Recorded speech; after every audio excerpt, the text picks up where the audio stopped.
What's up, Giants fans, Hub watchers, YouTube subscribers, Twitter and Instagram followers? It's your boy Kush back at it again with another Just Chillin' Podcast episode with a very special guest, the one, the only, one of the most entertaining dudes on YouTube, Fisk Vegas. Fisk, how you doing, man?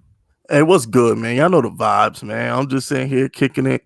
My boy Hub, we about to talk some Giants, Chinese food, and regular Fisk Vegas things.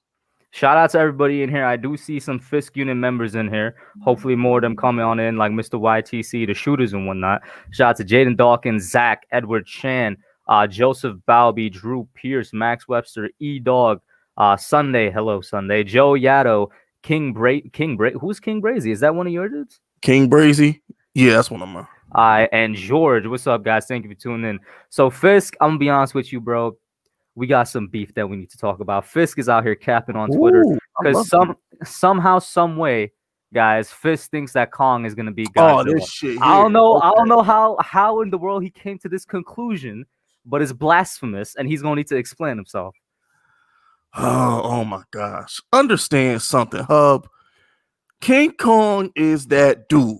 Okay, King Kong is the man. King Kong run through, tear stuff up, and beat his chest at the same time. Okay, he's relatable. Okay, when you make an ill reference, I'm gonna beat you up. I'm gonna stomp on your chest and pound mine like King Kong. Okay, don't nobody want to be some half crocodile, half dragon, half lizard named Godzilla. I know you think he tough because he can, shoot fire beams out his mouth. But trust me, King Kong gonna put him in a chokehold, break his neck, and gorilla press him back into the water, and that's gonna be that. I got one question for you. Have you seen Godzilla King of Monsters? Nah, not yet. You need to check it out. Because Godzilla has solar flare. I know you watch DBZ. This man has a solar flare move. How is Kong fighting against solar flare? Tell me, explain to me. It's like it's the same way Batman beat Superman. Because you got all these powers. I know you're gonna bring that up. You got all these powers don't mean you can't get clapped. All right, listen, Fisk. I'm glad you bring that up because guess what? They're gonna make Kong win just like they made Batman win because it's like you said, Kong is the more relatable dude.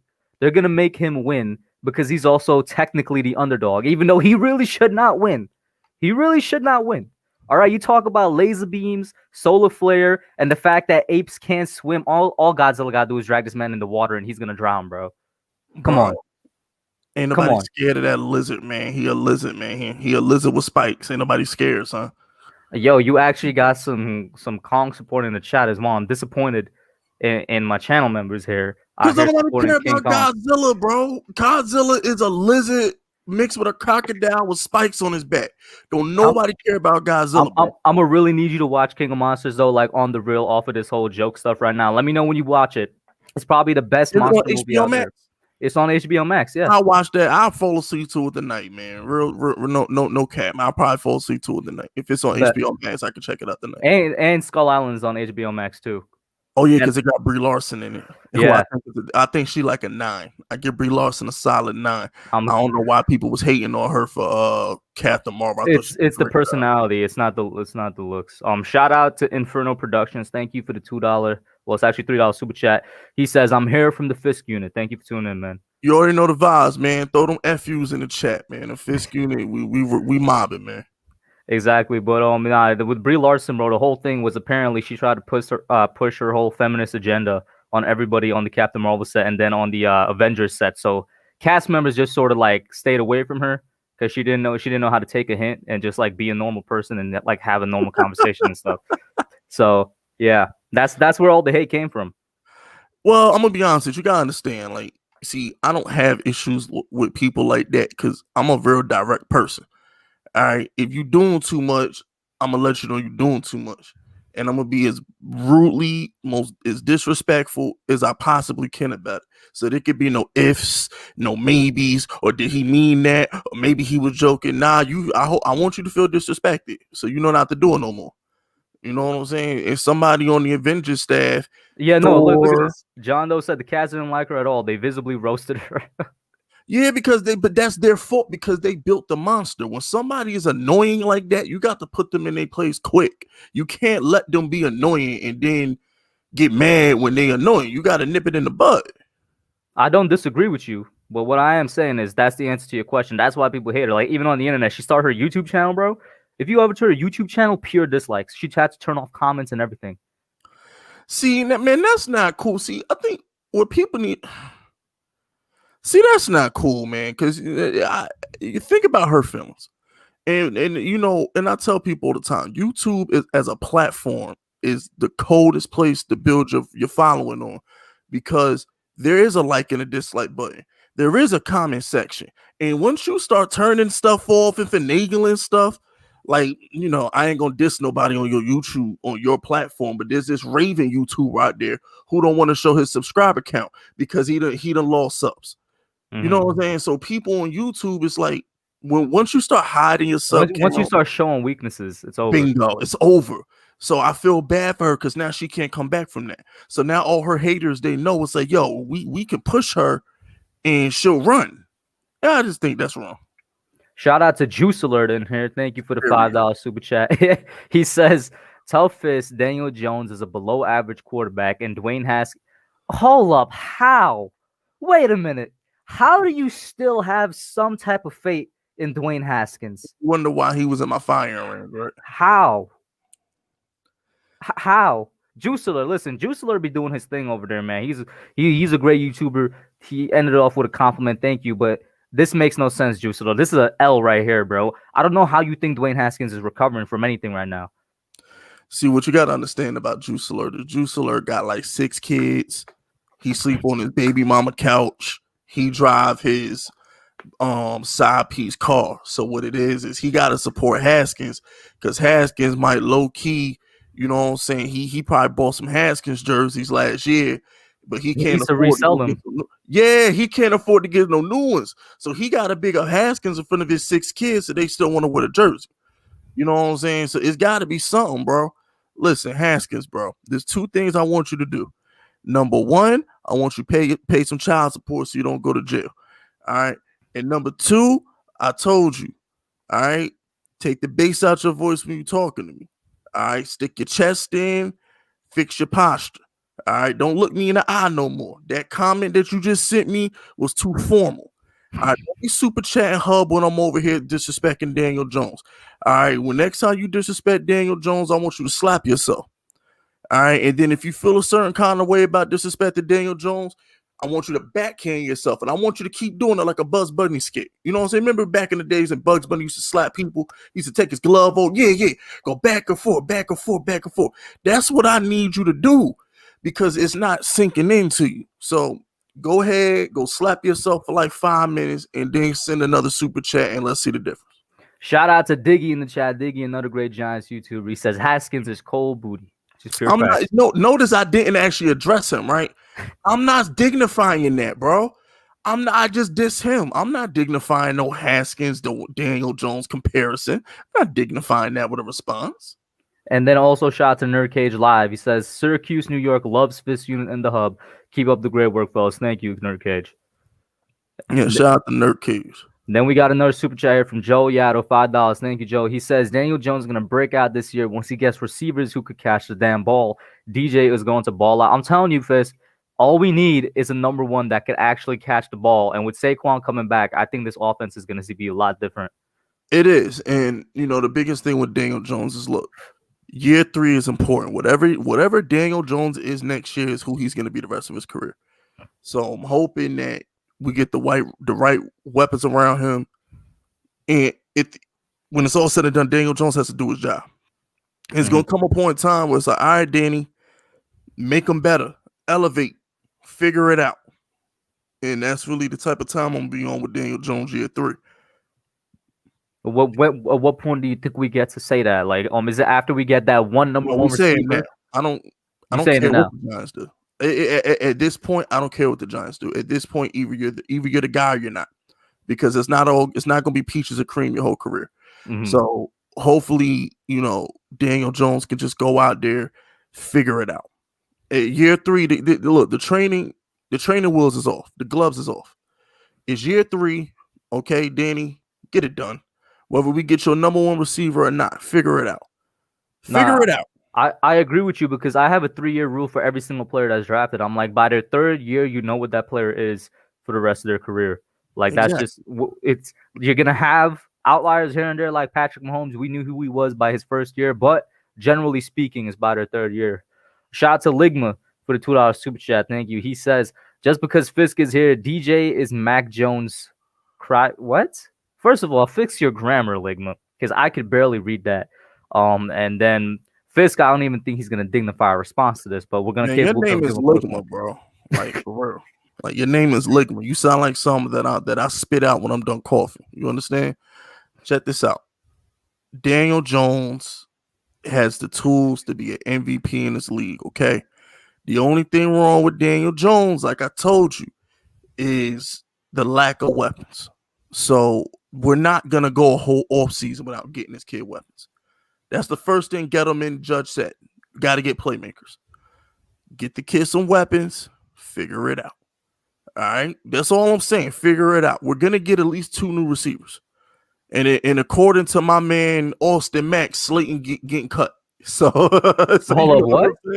Oh, you talking about the lineup on this? Yo, that was hilarious. That was hilarious. Slayton really came at him, and then Austin Mack. I was surprised that Austin Mack said it because I was thinking it. Like he was like, "Yo, fix your hairline, bro. Fix your hairline before you come at me with these jokes, bro." That was hilarious. Now, I'll tell you one thing I love about this team is that they all hang out with each other a lot. Outside they're young. They're all the same age. Yeah. So it makes sense. Shout out to Juice Alert again for the $5 super chat. He said, no kids over here. Fisk trolling. Also, Tom Brady made it to 10 Super Bowls.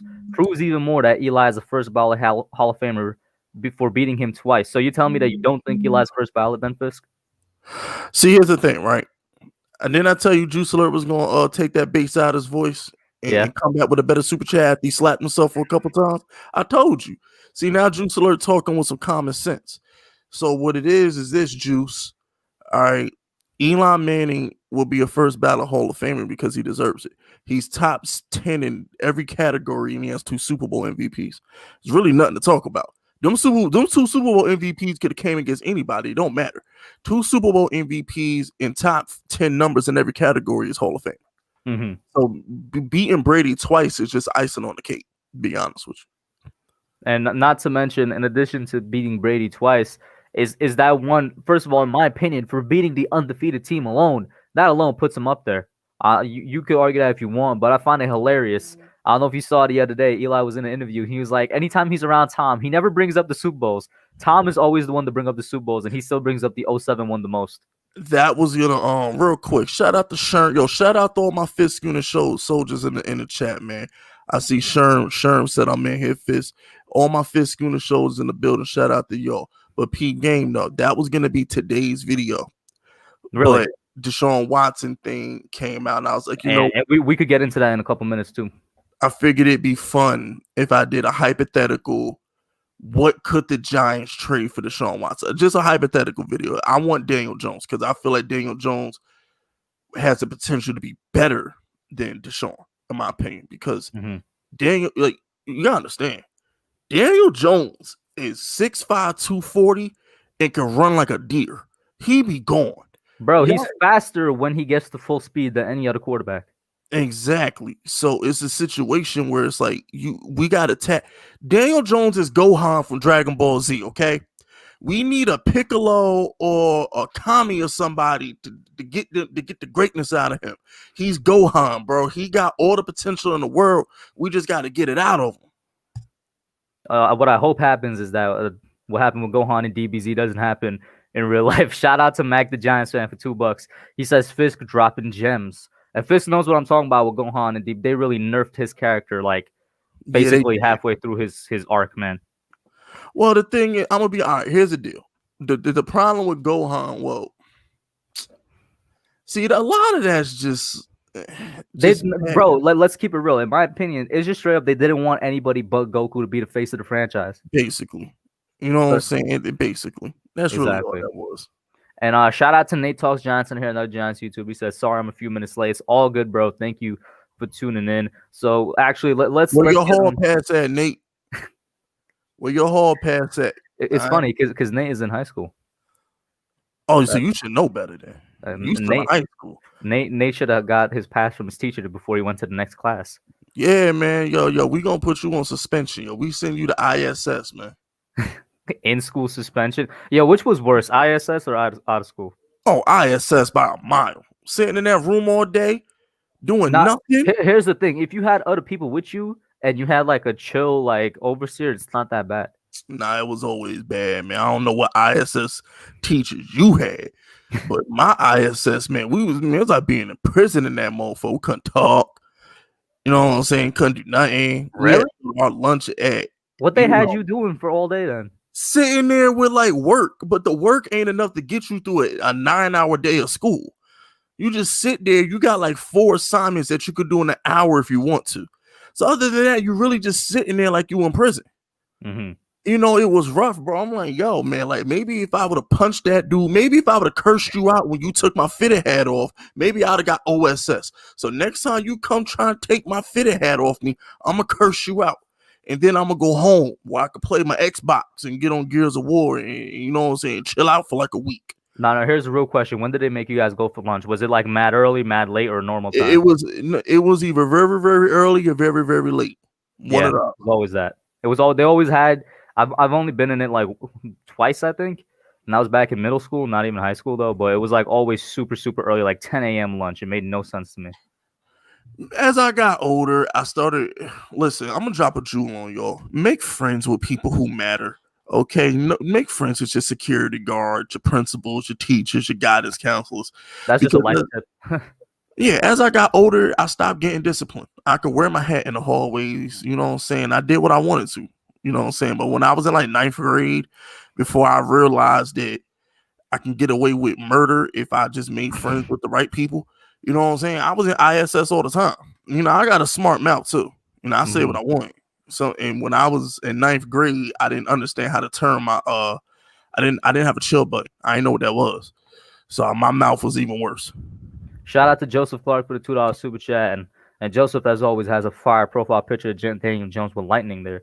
He says, get wide receivers and hire Bama's OC to replace Garrett. Let's talk about Garrett for a second. What you think about Jason Garrett? I'm perfectly fine with Garrett. I ain't got no beef with Garrett. You giving him a pass for the season. When I was on your channel, I think that's what you said, yeah. He didn't have Saquon. You know, when it's all said and done, without Saquon, his offense don't work. You know, he needed that running back. He needs a running back and a wide receiver. See, Jason Garrett wants to call play action. He wants to run the ball, call play action. Kind of like not. I put it to you this way, right? What happened when they took Ty Gurley away from McVay? He struggled a little bit. Yeah, the offense was trash because he built the offense on play action. So when you have a dominant run game, you want to hit them play action strikes, it don't work. The only part of Jason Garrett's scheme that worked was the dang tight end routes. But Evan Ingram can't catch. If you notice, he schemed the hell out of Evan Ingram. Evan Ingram was gotten 910 targets. So he was getting Jason Witten volume. He just wasn't doing Jason Witten stuff. So the only part of Jason Garrett's scheme that really worked was getting the tight end open. But Darius Slayton is not Des Bryant, and Wayne Gallman ain't Ezekiel Elliott. So the rest of the offense couldn't fall in place. That's where my problem comes with Garrett. He didn't adjust. He didn't try to adjust. Like, bro, he had Shepard playing only the slot all year. And even though, you know, like the way Golden Tate's wife went about it on Twitter was wrong, Golden Tate's sentiment was right. They were not involving him in the offense at all. Can I ask you a question, Hub? Go ahead. Are we going to blame Jason Garrett or are we going to blame the players executing the plays? I'm blaming both. It's a two-way street. If you can't catch the ball, I understand Garrett not really having confidence in you. But at the same time, my main example, Sterling Shepard, he's one that catches the ball and he didn't really get him involved. Well, all right, here's the thing. I really feel like we're gonna disagree with this because he doesn't use slot receivers. So for Sterling Shepard to get involved in a little bit he did was Jason Garrett evolving, because Cole Beasley was in Dallas for years, never put up those kind of numbers, and you can't tell me Romo and Dak aren't every bit as good, if not better, than Josh Allen.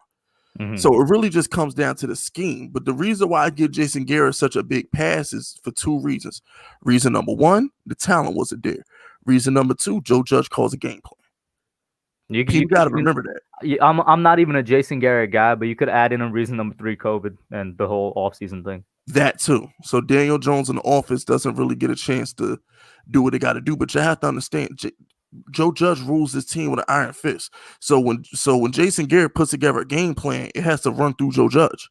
So Joe Judge is going to sit there and say, listen, we're going to run the ball a lot this week. Or listen, we're going to pass the ball a lot this week. A lot of that's Joe Judge. It's not Jason Garrett. So you also have to remember that Joe Judge runs with an iron fist, because people need to understand that this is the first time we've had since OG frozen face, since Tom Coughlin. This is the first time since Tom Coughlin we've had a CEO as a coach. Mm-hmm. The other time the offensive coordinator was a head coach. McAdoo, Shermer, you know what I'm saying? They called the plays and they were the head coach. So it was different. But in this situation, it's Joe Judge saying, listen, this is what we're going to do with the offensive line. If you don't like it, you get fired like old dude did. You know what I'm saying? Joe Judge puts his fingerprints on everything on the team. So Joe Judge goes to Jason Garrett on a Tuesday and said, we're running the ball all game. Give me your best run plays. That's what we're doing. So it's not like Jason Garrett has autonomy to just do whatever he wants. He's not the head coach anymore. I hear you. That's a pretty fair assessment as well. Thank you, Zach, for using the judge emoji, which for some reason StreamYard doesn't show custom emojis. It just says judge. But if you remember, guys, you get Joe Judge as an emoji, and that's where Zach is using there. But let's kind of shift to Deshaun Watson and the Texans now. At first, you were on the Texans side, or at the very least, you were like, Deshaun Watson doesn't really, you know what I'm saying, right? At first, you were like, I don't really get where Deshaun Watson is coming from. Then I think on Twitter, when I posted that they were considering Josh McCown as their new head coach, you were like, all right, I'm on Deshaun Watson's side. Are you still on his side? And okay, what do you think about their head coaching hire and all that? Here's the deal, and I want y'all to listen to me carefully, because this is a two-way street. Deshaun Watson failed. He bombed. He tanked. He was trash last year. Bottom line, the man had 4 wins. I don't care. He led the league in passing. Y'all didn't care when Jameis led the league in passing. So don't care now when you didn't care then. He lost. He won 4 games. That's on Deshaun. Bottom line. Okay? Where I agree with Deshaun is he's not asking for a trade because the team sucks. He's asking for a trade because he doesn't trust the management. That's where I agree. Had Deshaun Watson came out and said, I want to trade because my team sucks, then I'd have a beef with him. And that's what I thought he was doing. I thought Deshaun Watson wanted to trade because the Texans was trash. It's not about that, because the Jets are even worse. So it really just comes down to a situation where he doesn't trust management. And as a black man, hearing the reasons why he don't trust management, I understand. From one brother to another, I get it. Yeah, don't forget when the Texans ownership said we can't have prisoners running the prison. Exactly. So I understand. Like, that's why I get why he wants to trade. But don't get it twisted. That man failed last year. And the same thing, I opened this Q&A with Hub, and I specifically said, Daniel Jones, year 3, no excuses. I kept that same energy with Deshaun. Like, I put it to you like this. Y'all are soft. Most of y'all are sheep. Everybody want to give quarterbacks a pass. When did it become cool to give quarterbacks passes? I thought we had to hold them accountable. We're supposed to roast them till they get right. Remember what we did to Matt Ryan? Remember what we did to Peyton Manning? Remember what we did to Drew Brees before he got his ring? No. You're supposed to get held accountable. Now all of a sudden, Kyler Murray, Cliff Kingsbury's trash. Or when it comes to Deshaun Watson, the defense is trash. No. You're the quarterback. Figure it out. Aaron Rodgers, it's like when he came out and said, oh, my gosh, I don't know what my future holds. Shut up, Aaron.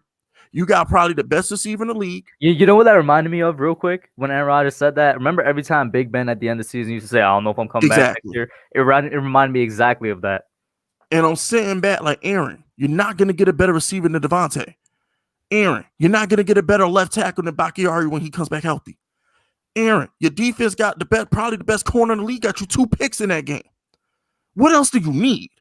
So it comes upon a time, y'all are trying to blame everybody but Aaron Rodgers for that loss. No, that's on him. Deshaun Watson, you won 4 games. That's on you. You understand? So it comes to a point in time where I'm tired of giving quarterbacks passes. Do your job.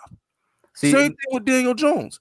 If I gave him a semi-pass because it's year 2 hub, but at the end of the day, let Daniel Jones not come through against Dallas the way he folded in Jerry World like he did last year. In year 3, Danny, close out that Bears game. Year 3, Danny, the Rams close out that Cowboys game. Close out the Rams game. Threw an interception at the end of the game. Exactly. In year 3, Danny, I need you to close those games. Those 3 wins right there, we run away with the division.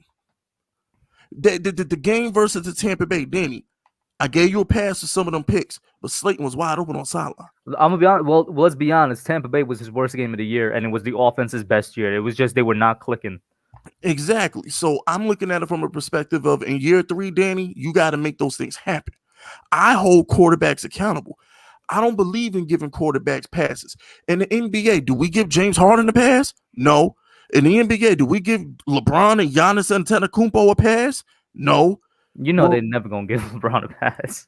Yeah, but that's the point I'm trying to make. In the NFL, your quarterback is the equivalent of LeBron. Your quarterback is the equivalent of Giannis or James Harden. That's what your quarterback is. So when Eli Manning steals money from the Giants for 10 years, and I call that man trash to the day he retires, it's because you're the highest paid quarterback in the league. Don't cry about your left tackle. You're the highest paid quarterback in the league. Don't cry about your running back. Get it done. Figure it out and take a pay cut. Choice is yours. But you can't. Same thing with Deshaun Watson. You can't take $40 million and then win 4 games. Is you crazy? This is where I agree with you on Watson on the part where you bring up the 4 games, because one of my favorite quarterbacks in the league, Matthew Stafford, for years had nothing, but he still found a way to get 7-8 games a year. Found a way. Matt Stafford is one of the more underrated guys, and we could kind of shift into him a little bit if you want to. I'm glad that Detroit is finally gonna, because let's be honest, Stafford, as far as my memory serves, never really complained about anything about Detroit. He just went out there, played his games, tried to win. I don't know how you feel about him and how you feel about this man's finally going to get out of there. I'll put it to you this way, right?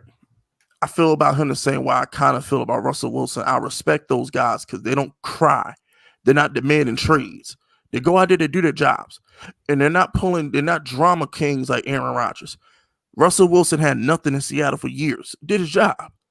Matthew Stafford, who he didn't get 100-yard in a game, 100-yard rusher in a game until Kerryon Johnson.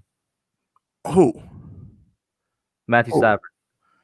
Nah, I ain't trying to hear that. My man Reggie Bush was having 1,000-yard seasons for that dude. I ain't trying to hear. And that's the conflicting part with Stafford, because I feel like this, right? You had Megatron in his prime. You had Reggie Bush in his prime, and Dominic and Sue. That defense when they was in their prime. My biggest beef with Matthew Stafford was I hate calling this man a loser because he just never got it done. I just think it comes a point in time with Stafford where I'm like, listen, bro, the fact that you never won that division, what does it say about you? There were years Aaron Rodgers wasn't even healthy. You still couldn't win it. You can't beat out the random quarterbacks they had in Minnesota. So it comes a point in time with Stafford where I understand he's good, but he needs to be held accountable. He has the worst record versus winning above 500 teams in the history of football. He don't beat above 500 teams. Fisk, this is where I disagree, and I'd bring in. You said his defense was good, and I could completely disagree. There hasn't been one single time in the past 10 years that his defense even ranked top 15 in the NFL. It's always been in the bottom 15. Okay, I put it to you this way. Did Eli Manning win a Super Bowl with the 26th ranked defense? Listen, Eli different that year though. That was 1 year. Did Aaron Rodgers go 15-1 with the 32nd ranked defense? Those are you're bringing up good examples. I'll give you that, but those are 2 years that are known as history-making years. Let's take the training wheels off. He gets paid the same amount of money they do, so I expect the same results. You're right there, Matthew Stafford. I think he became the highest-paid QB in the NFL. 2015 or 2016 or something like that. And since he got that contract, there's been a decline in Detroit because, they weren't able to pick up players. That's how it is when your quarterback gets paid, no matter who they are. Let me ask you a question too, Hub. Okay. When did Peyton Manning forget Peyton Manning. When did Aaron Rodgers not make the playoffs? You mean to tell me the Green Bay Packers back when it was Mike McCarthy and Ted Thompson. You mean to tell me those teams was that much better than the Lions' talent from a talent perspective? You mean to tell me Aaron Rodgers had that much more to work with? Nah, Rodgers definitely Minnesota not. didn't even have a quarterback till Kirk Cousins came there. So it was like there's no excuses for Stafford. So I'm gonna ask you this though. What about coaching? I don't care. I don't care. Not even in the slightest. My man Peyton Manning took 4 random head coaches. But now we're comparing the greatest quarterback of all time. Tom Brady in the Super Bowl with Bruce Arians. What we talking about? If that's you're still, that that's guy, still one of the greatest quarterbacks of all time, right there. You're speaking up. But the thing is, if you're that guy, get it done. Who the heck is Matt LaFleur? Who is he? Who is he? Who's Matt LaFleur? Who is he? Mike McCarthy's trash. We're Giants fans. We see it firsthand now. He's trash. So I don't want to hear it. When it comes to quarterbacks, I give them no passes. Unless your kicker miss a field goal or your wide receiver or pull a Evan Ingram, you're not getting any passes. Because I've seen multiple examples where greatness just takes over. When you're great, you get it done. I guess that's my argument, though. I'm not arguing Stafford is great. I'm arguing he's really good. Really good, don't cut it. I feel like we're arguing two different things here. I'm saying he's really good. That's why I'm happy he's getting out of Detroit and he has a chance to go somewhere where a really good quarterback could win. He's not great. Because if he was great, he'd do what you said he should do. Okay, so what you're saying is,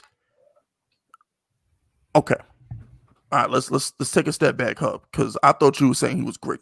Okay. No. So here's what I like to do. I have a Mendoza line. Okay, I have a line. All right, this is measuring stick, and this determines if you're tall enough to ride the ride or not. You know what that line is? You know who the line is, Hub? Who? Matt Ryan. That's my line right there. Mm-hmm. Above or below Matt Ryan? He's below. He is below Matt Ryan. Okay, so he trash. So he's basically in the same sentence with the regular quarterbacks like the Alex Smiths and the who else is a normal quarterback that just is irrelevant. Someone like a Ryan Fitzpatrick. He's in that category, man. Because those are the quarterbacks where do you put him below then? Matt Ryan. That's why I put him below Matt Ryan. Do you put him above or below? Of course he's below Matt Ryan. But my thing with Matthew Stafford is I put Matthew Stafford in a category of guys who can't get it done. I don't want to call him a loser, but he's a loser. It gets to a point in time where do you have it in you? Do you have that fire inside of you that says, I'm not going to lose? I mean, my thing is just you can't have the amount of talent he's had around him his whole career and just not elevate the team. His worst receiving core is Kenny Golladay and Marvin Jones. That's as worst as it's gotten for him. That's as worst as it's gotten.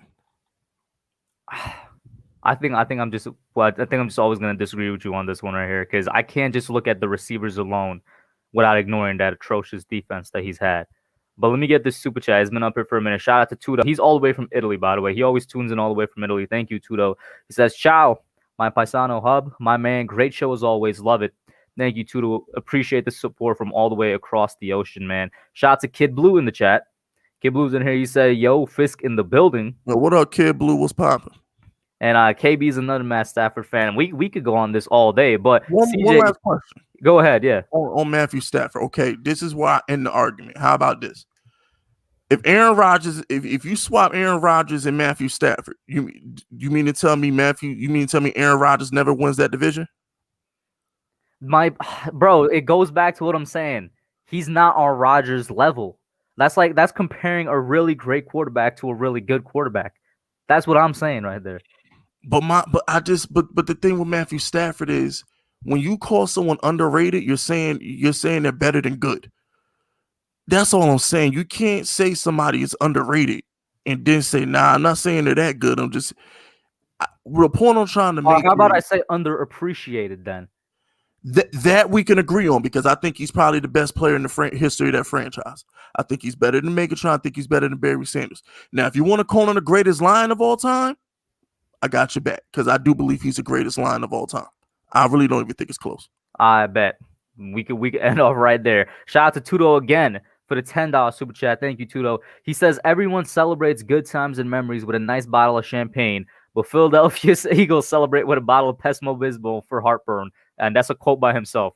Hey, man, go ahead if you want to respond to that. I hate Philly. I hate Rocky. I hate the Liberty Bell. All right. I hate Lincoln Financial Field. I hate Philly cheesesteaks. I hate all things Philly after what they did to us on week 17. I want to ask you, before that week 17 game, who you hated more, Philly or the Cowboys? Because I've always hated Philadelphia more. Yeah, I've always hated Philly more because their fans are disgusting. Like, the city of Philadelphia is terrible. Like, for real. And, their fans are just annoying too, man. Eagle fans get on my nerves. What you mean, bro? They go 19-0 every year, according to the Eagles fans. They're going to get every single free agent, sign every single guy. Nah, I got a chance to get. I had Lord Brunson on my podcast. I got him to admit he was wrong about Wentz. That's the highlight of my 2021. And we'll get into that right now about Wentz, but go ahead with what Lord Brunson said. No, I got him to admit he was wrong about Wentz. He bigged up Wentz all off season. He was like, I was wrong. Wentz didn't do his job. So, that was a highlight. And it's on audio podcast. My Fire Range podcast captured the audio so there could be no lies. So what do you think is going to happen with Wentz? You think they sticking with him? Yeah, they're sticking because if they wouldn't have fired Doug Peterson if it wasn't. You think they should get rid of Wentz?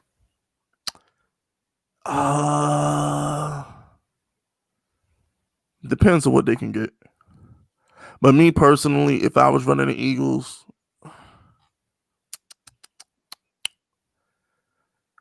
I would probably move on from him. I would try and clean house of that whole Super Bowl team and start over. Jalen Hurts showed me enough. How you getting $60 million out of cap, bro? How do you get back into the positive? They got to cut everybody. Who cares, man? You trade Carson Wentz, bro. Those picks are for the future anyway. I put it to this way: you're gonna pay him that money regardless. Whether he's on the team or not, he's gonna get that cap is gonna get eaten, right? Mm-hmm. Might as well just get your draft picks built for the future. Because the thing with Carson Wentz is this: you saw his ceiling, right? You saw his ceiling. His ceiling, he's not going to get that again. You're not going to have an offensive line that perfect again. Frank Reich is gone. Doug Peterson's gone. Those wide receivers are old now. Basically, what I'm trying to say is this. It's the same thing with the Odell Beckham trade. We were going to pay him that money regardless. So at least we got a first-round pick out of it. We got Jabril Peppers out of it. I just think that people put too much stock into the cap. You're going to pay that money regardless. So I asked you the question. I'm going to ask you the question, Hub. Would you rather have Wentz or like 2 first-rounders? I'll take 2 first-rounders. There you go. Like at this point, I don't know what's happened. Legitimately, I don't know what happened to Wentz. Maybe that 1 year was a fluke, or maybe this is who he is, but he just looks broken in Philly right now. He's not good anymore. Exactly. So my whole thing is you're going to pay the money anyway. So just get the better bang for the buck of the first-round picks, especially since Jalen Hurts is good. If Jalen Hurts was trash, we wouldn't even be having this conversation. But Jalen Hurts is pretty good. It's funny to me because Jalen Hurts was really winning them that Washington game, yo. He would have won the game. He would really have won that game, and that still sticks with me. Yeah, we're not going to let that go because he was definitely going to win that game. The Giants are going to roll into the link next year and absolutely destroy Philadelphia. They're going to absolutely let out everything on Philadelphia. Yeah, Joe man. Judge is going to run coach. Who they hire as their head coach? I can't remember his name. Guy, bro. The dude who delivered my pizza, man. I don't know his name. The pizza delivery. Oh, the Italian name, right? Yeah, the Italian dude. The dude who worked for Tony Soprano. Sirianni, right? Sirianni, something like that. I don't even know who he is. All right, maybe I'm sleeping on him, but I really don't think I am. Judge is going to absolutely outcoach this dude. Yeah, they hired a yes man, bro. They hired a yes man because they want to call the shots. And, the Giants are used to be like that. Like, for example, we only hired Dave Gettleman because he was willing to work with Eli Manning. That's the only reason Dave Gettleman got the job. And Shermer. Yeah, and Shermer. Yeah, Shermer was willing to coach Eli Manning. It's the only reason why Shermer got the job, and also the only reason why Gettleman got the job is because Mara put a mandate. You are going to rebuild on Eli. We're not drafting a quarterback. Eli went out there and was booty, and then we was like, okay, let's get a quarterback. It's like, okay, Eli, we gave you Saquon, we gave you OBJ, and you stunk up the joint. Let's go ahead, hit that rebuild button. Edward Chan says, don't estimate any head coach. I bet you the Eagles fans thought they would sweep us this year when we hire a judge. Like I said, I don't know Edward, but this guy, I mean, Joe Judge had a background with the two best coaches in NFL and college football history. What's Sirianni's background? Word, at least the dude who got hired in who's that random that got hired in LA? At least we know he could put a top 5 defense on the field. At least we know he could do that. He was Brandon Staley, right? I think. Yeah, at least he had one season with a top 5 defense calling plays. I'm like, this dude didn't even call plays in Philly. He was just there. You know, not Philly, in Indiana. He was just there. Yeah. Speaking of which, let's talk about this quarterback carousel, right? In Indiana, who do you think fits best versus like who do you think might actually go there? Tough. All right. Here's the thing, right? If I'm the Colts, I have to look at myself in the mirror and I have to say, do I want to hitch my wagon to? All right, let me sit up. All right, could you ask me an interesting question? Here's the deal. Everybody pay attention. It's not about the quarterback. It's about your competition. My question is this. Can I get a quarterback currently in their prime? I'm talking a Wentz trade, a Matthew Stafford trade, Jimmy G, that group of quarterbacks who are in their prime, all right? Are they good enough to beat Patrick Mahomes? Yes or no?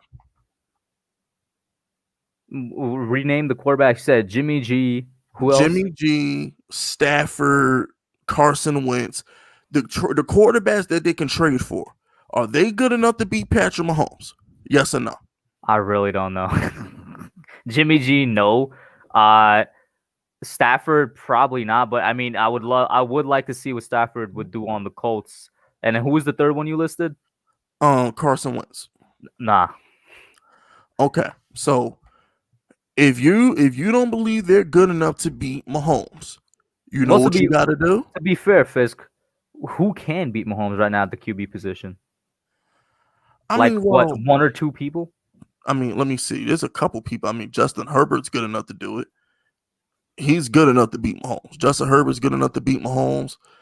Rodgers is good enough to beat Mahomes. Can be had. I just think the thing with Mahomes is the only way you're going to beat Mahomes is you have to have a Belichick. You got to have somebody as a head coach or a defensive coordinator that can contain that offense enough for you to get a lead. See, the key to beating Mahomes, and this is, the key to beating Mahomes is the defense. It's not the offense. It's the defense. Because if you can just hold Mahomes to 30, hold him to 28 to 30.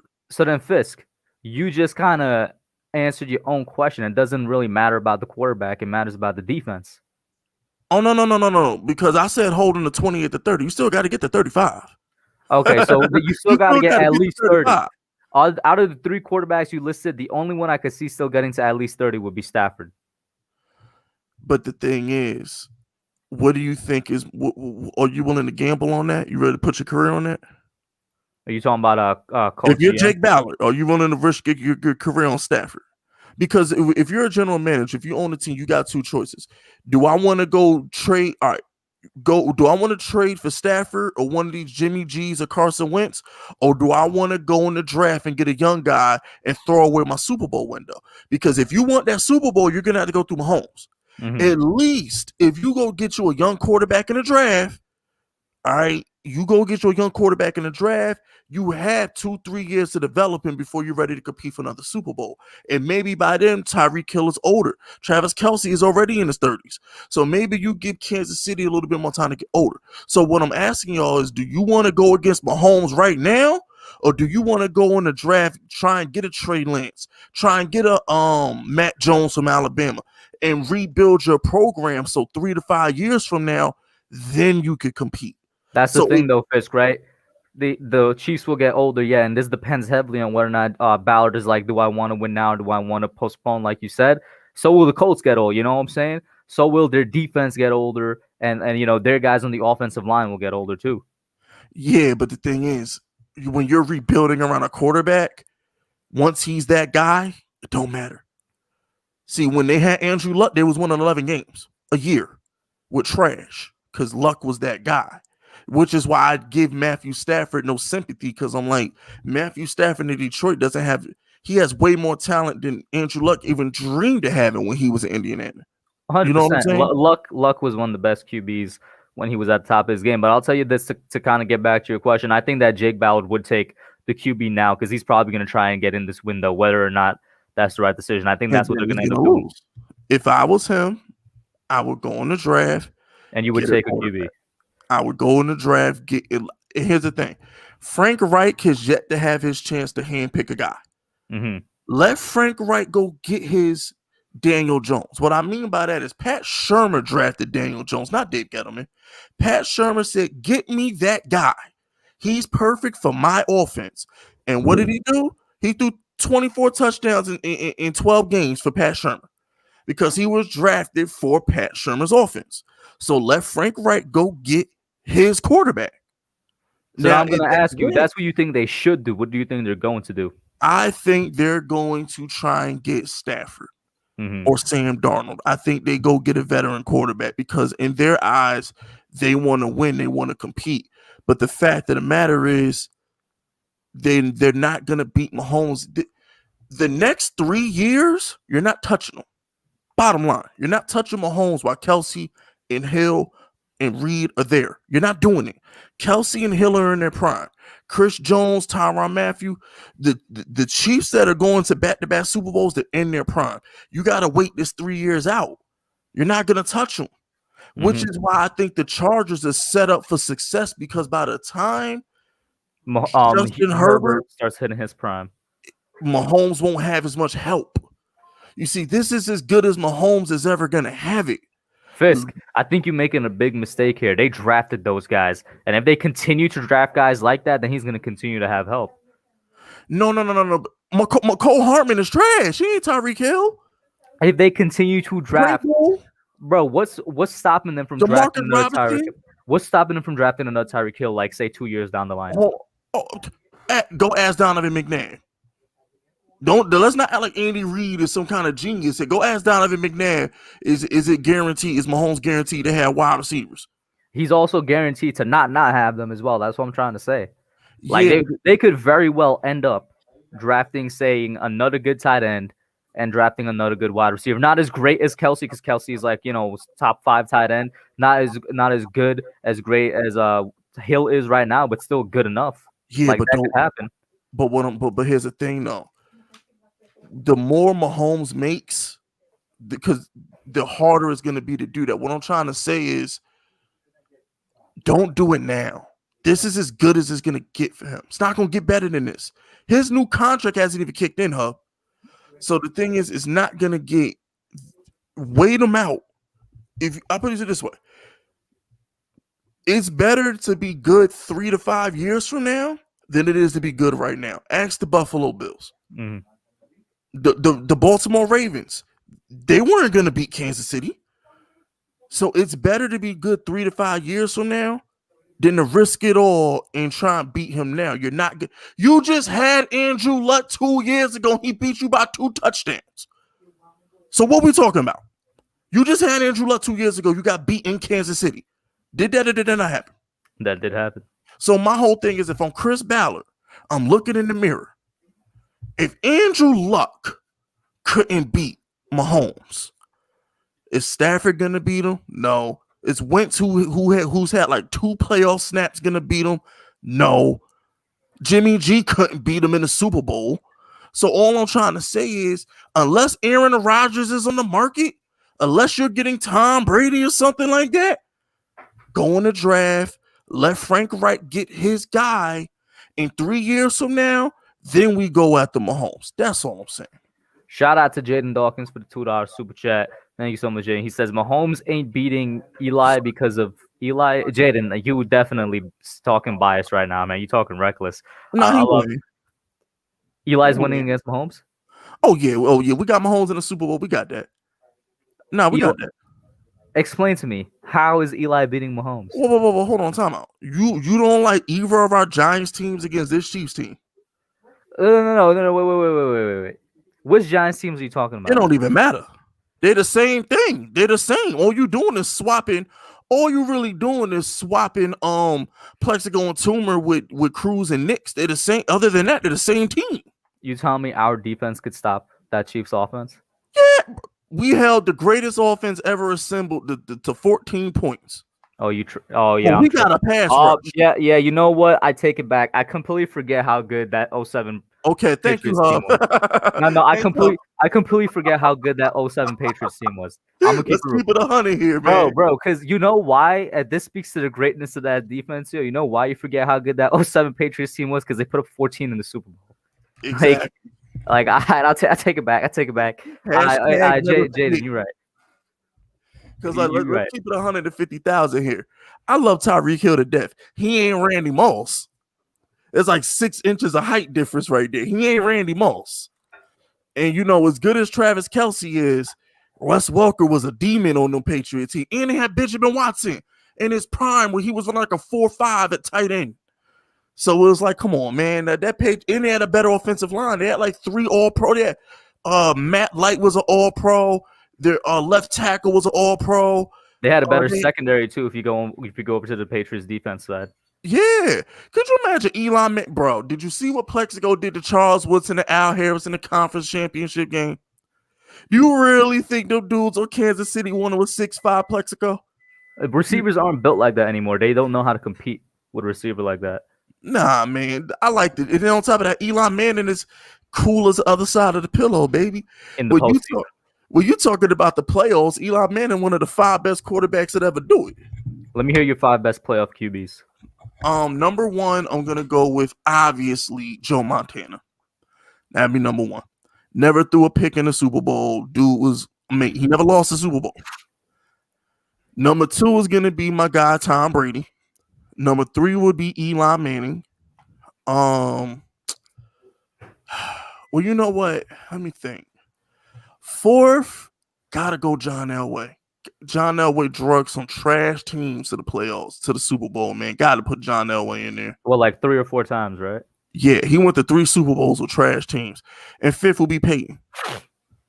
So it would go Montana, Brady, Eli, Elway, and then Peyton, if I'm going playoff quarterbacks. And I know you have Peyton as the best quarterback of all time, but if he didn't get that second Super Bowl, would you ever think about ranking Eli above him? If he didn't get the second Super Bowl? No, never. Eli will never be Peyton. It's not even close. They're not even in the same ballpark. Not even in the same stratosphere. When it comes to career, but postseason, you got Eli above him. That's why I brought it up, because I found that very interesting. But here's the thing, though. What's the point of Eli Manning being great in the postseason if he can't get you there? That's a good point. No, that's a good point. That's what I'm saying. What makes you rank Eli above Peyton in the postseason? Because once Eli was there, it was a wrap. It was a wrap. Even the last playoff game he played in Lambeau, that was not his fault. He hit Odell in the end zone. He hit Sterling Shepard in the end zone. They just couldn't catch.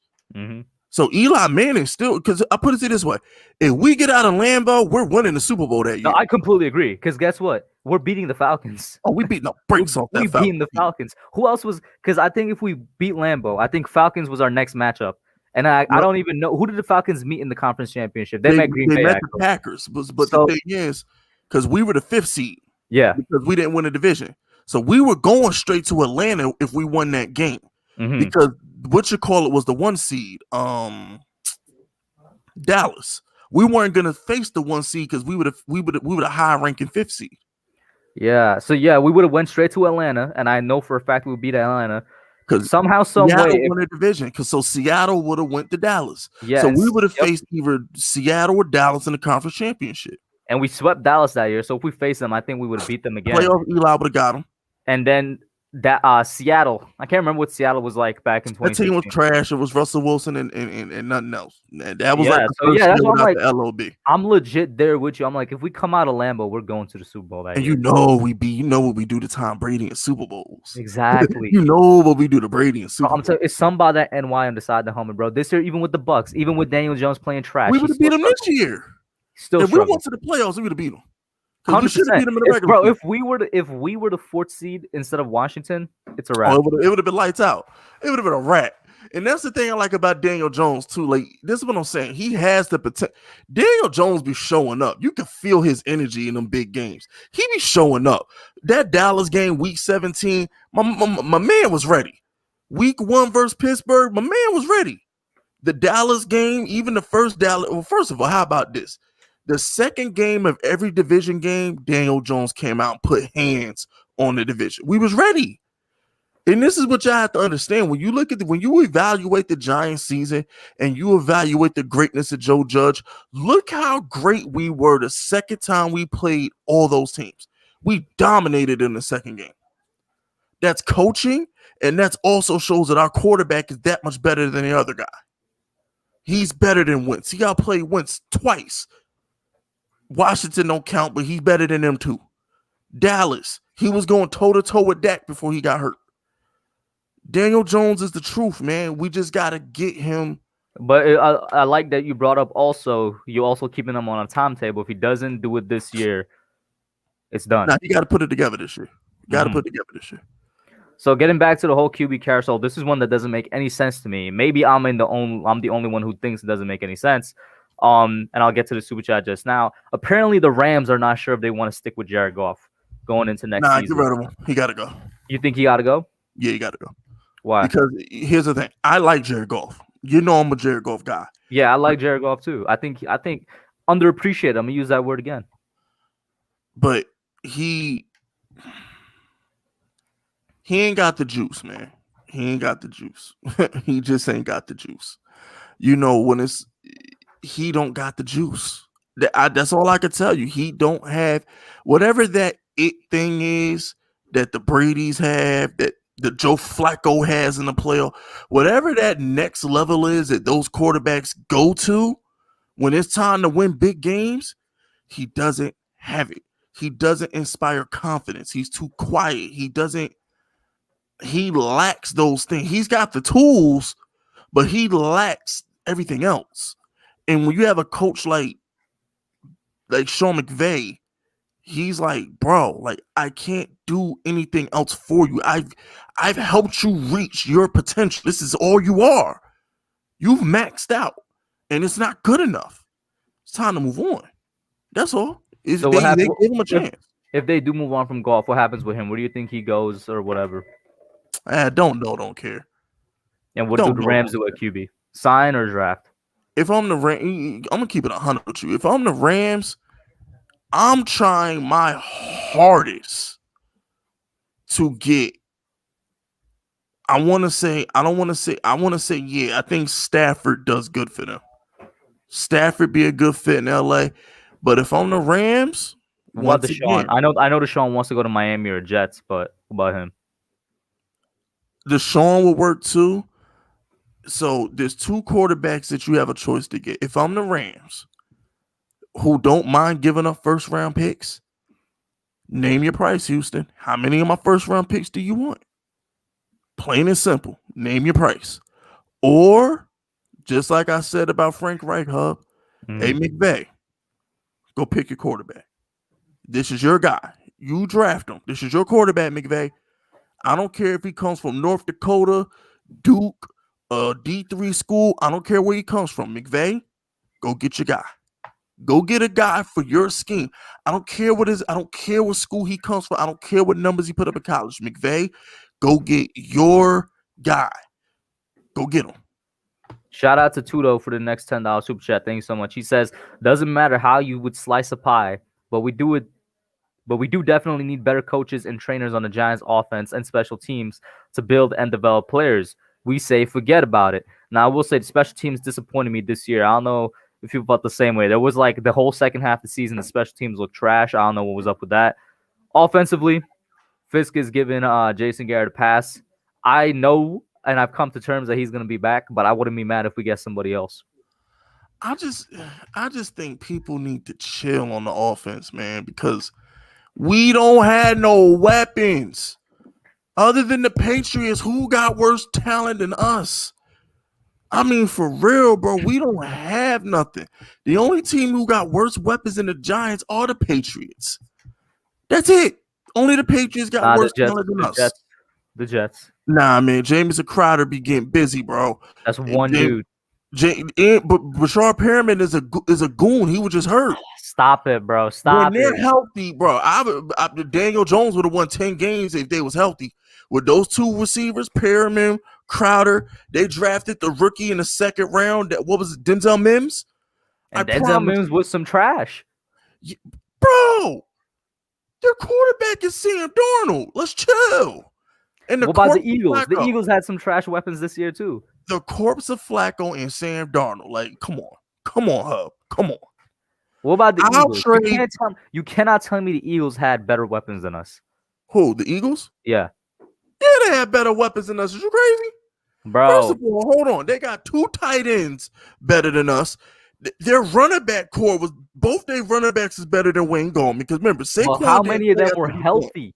They weren't healthy at all this year. They even had Boston Scott, Miles Sanders in every game. Both of them are better than Wayne Gallman. They were not. I'm talking about receiving right now. They were not healthy all year. Either Zach Ertz or the other guy played in every game. They was never game. Oh, they had one game where they didn't have Ertz or Jesus. What's the other guy named? Goddard. They had one game this year where they didn't even have Ertz or Goddard. That was it. Jalen Reagor better than any receiver on our staff. And Travis Fulgham did his thing. Stop the disrespect to Sterling Shepard, bro. You say Jalen Reagor is better than Sterling Shepard? Sterling Shepard is a slot receiver, bro. Let's chill. He is, but he's still better than Reagor. He's still better than Reagor. He's better what he does than what Reagor does. Reagor didn't have a quarterback. Reagor didn't get a quarterback. Listen, here's what I'm trying to say. You're really putting a rookie. Hold on. Here's what I'm gonna say. Sterling Shepard is only this good because everybody else was trash. Let's keep it 150,000. Bro, he was good even when Odell was here. No, what did he do when Odell got hurt? I'll wait. What did he do when Odell got hurt? Didn't he get hurt the same year? Ding, ding, ding, ding, ding, ding, ding. So here's what I'm trying to say. Every time we try to make Sterling Shepard more than what he is, he fold like fresh laundry. Listen, bro, he's a number 2 receiver. I'm not saying he's a number 1. What did he do last year? Jalen Reagor isn't even a number 2. Jalen Reagor is a number 3. I would rather take the potential of Jalen Reagor on them birds. No. We're not talking potential here, Fisk. We're talking right now. We're not talking potential. We're not talking Sterling Shepard don't win games. That speed of Jalen Reagor don't win games. Will open up holes for the running game. Okay, tell me how many games did the speed of Jalen Reagor win the Eagles? Hold on. How about this? Hup. You know what? Because you know what? We're not arguing this because the Giants' weapons are trash. You're not going to get me in a situation where I'm arguing about the Giants' weapons. Hub. Yes or no? Do the Giants win 10 games if our tight ends are Ertz and Goddard instead of Ingram? Do we or do we not have 10 wins? All right, when you put it like that, listen. I rest my case. Forget the receivers. Just give us the tight ends. Listen, bro, you say they stay healthy, then of course. Either one, I don't care. If we have either one instead of Ingram, I don't care if it's Goddard or Ertz. Bro, to be fair, if we have a tight end that could catch, we're in the playoffs. Okay, then. So there we go. That just goes to show you the Giants had one receiver. His name was Sterling Shepard, and he's a slot receiver. And we run an offense that does not utilize the slot. If Tom Brady had these weapons, he could make it work. Because all Tom Brady want to do is throw the freaking Deion Lewis and freaking Sterling Shepard. That would have worked in New England because their offense is built around slot receivers. But Jason Garrett offense is built on play action bombs. It was never gonna work. So I'm trying to explain to you. Hold up, Joel. I know you're joking. Please tell me you're joking. Yeah, I ain't got time for that. Joel, please. I ain't got time for that, Joe. We ain't taking no tight end. You ain't got to learn from Evan Ingram when we took him at 15. You know what's funny? Learn from Evan Ingram. You know what's funny? And I know Joel's joking because Joel, me and him usually on the same page, so he's probably just joking. But for the people that do want Pitts, it's the same people that said Saquon at 2 was bad for positional value. A tight end at 11 is bad for positional value as well. You don't take a tight end 11th overall in the draft. But dang, I learned from Evan Ingram. We took him at like pick 13 or 14. Dang, I learned. So okay, how about this? And this is what I hate about fans who are short-sighted. Go back to 2017. You mean to tell me Pitts is a better prospect than Ingram? Oh yeah, let's take it there. Let's take Ingram's combine workout when he was like one of the fastest tight ends we ever seen, had all the measurables, but couldn't put it together. So what I'm trying to say is, how about this? Go back and look at what Evan Ingram was. If we drafted him at 13, we thought we was getting the next Travis 23, because it was the year after we went to the playoffs. Yeah. So what I'm trying to say is we took a tight end in the first round. What happened? What happened? You mean to tell me that this dude Pitts has that his measurables are going to be better than what Ingram did at the combine? You think Pitts is going to be that much better than what TJ Hockenson was, or what Noah Fant was? All these tight ends. I'm glad you brought up TJ Hockenson and Noah Fant because both of them went very early, I think, in the 2018 draft. And listen, they not worth where they were picked. Ding, ding, ding, ding, ding, ding, ding. Because they're a tight end, you got to scheme them open. If your tight end, if your scheme doesn't involve a tight end, it ain't gonna work. You think Travis Kelce will be good on a team that don't throw the tight ends? No. It's all about your scheme. If your scheme don't fit that player, it ain't gonna work. It's not. Jason Garrett schemes the tight end open. All we need is a tight end that can catch. We can get that in the third round. Go get you some basketball player that ain't going to the NBA. Put him at tight end. Boom. There you go. That's what they did with Antonio Gates. That's what they did with what's my man, the Spanish dude, Tony Gonzalez. Go get you a basketball player who not gonna make the NBA. Put him at tight end. And I'm gonna respond to Edward because he tagged me. He says you never draft based off fear of past history. Fine. Draft based off of just past history in general. The best tight ends in the league right now were taken late. Travis Kelce in the 5th round. George Kittle in the 5th round. Travis Kelce in the 3rd. They weren't taken in the first round. There's not one first round. Name the top 10 tight ends and tell me which one got taken in the first round. Name the top 5. Name the top 5 tight ends and tell me which ones got taken in the first round. And if you want to go a step further, we can go to the Hall of Fame because Antonio Gates wasn't a first round pick, was he? I know Shannon Sharp wasn't a first round pick. Rob Gronkowski wasn't no first round pick. Jason Witten wasn't no first round pick. You scheme tight ends open. We don't need the tight end to be a wide receiver who got to go man to man versus a corner and beat his opponent. We don't need that from the tight end. You the tight end, bro. Just catch the ball. That's it. And then kind of getting back here because we went way away from the quarterback carousel thing. What's another team that? Oh, you know what? Let's talk about Deshaun. Where do you think he ends up, and where do you think he should end up? Because he's gonna go somewhere by trade.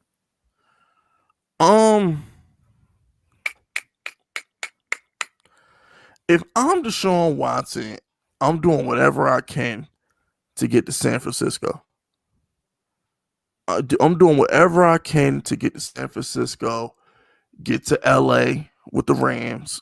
I'm doing whatever I can to get to one of those teams. I don't know what the hell he wants to go to the Jets for.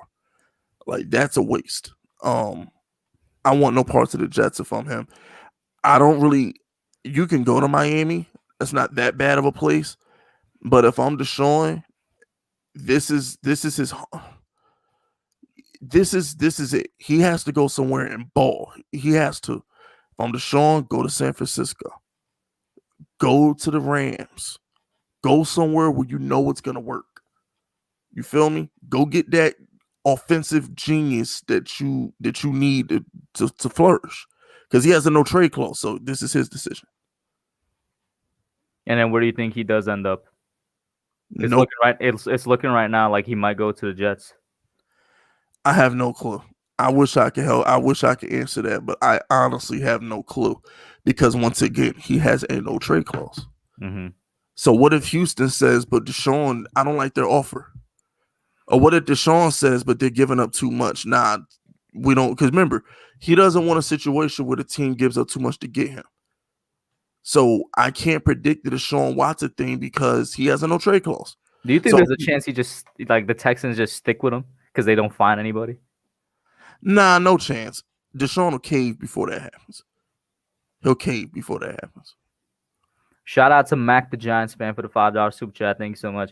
He says, out of all the tight ends drafted in the first round of the last 20 years, Greg Olsen is the only one that might, and that's a strong might, make the Hall of Fame. Good point, Mac. That's what we're saying. You know, and he's a tight end. You know, people. Tight ends is one of those positions that you can find throughout the entire draft.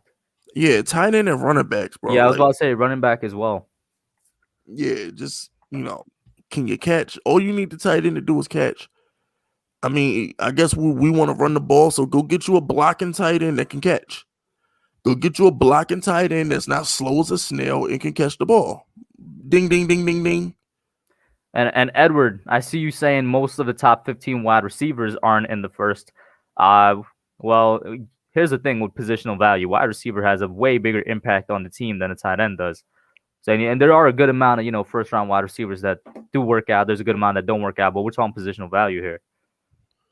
Exactly. That's kind of my thoughts on that. So you don't know where Deshaun's going to end up. What about Jimmy G, since you brought up 49ers? Jimmy G might be just a backup for the rest of his career. Nah, he'll be back in New England. He'll be back in you think he's going back to New England? He's going right back to New England.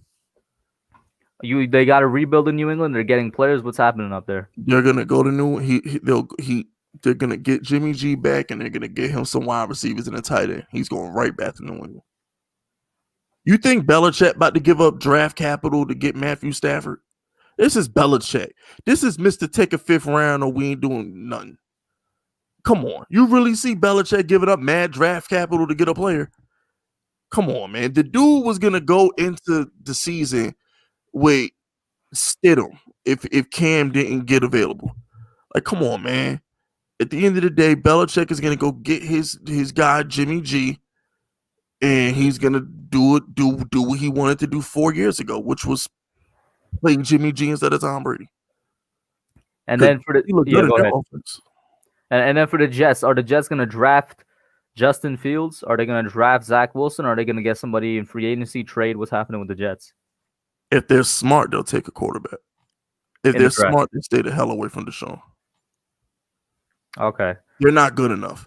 Because the thing with Deshaun is, when you get Deshaun Watson, you want to be ready to go. Because, all right, let me sit up again. That's the beauty of me not hosting. I get to relax. I don't have to worry about clicking the super chats and nothing. Well, all right, let me sit. Let me explain something to you.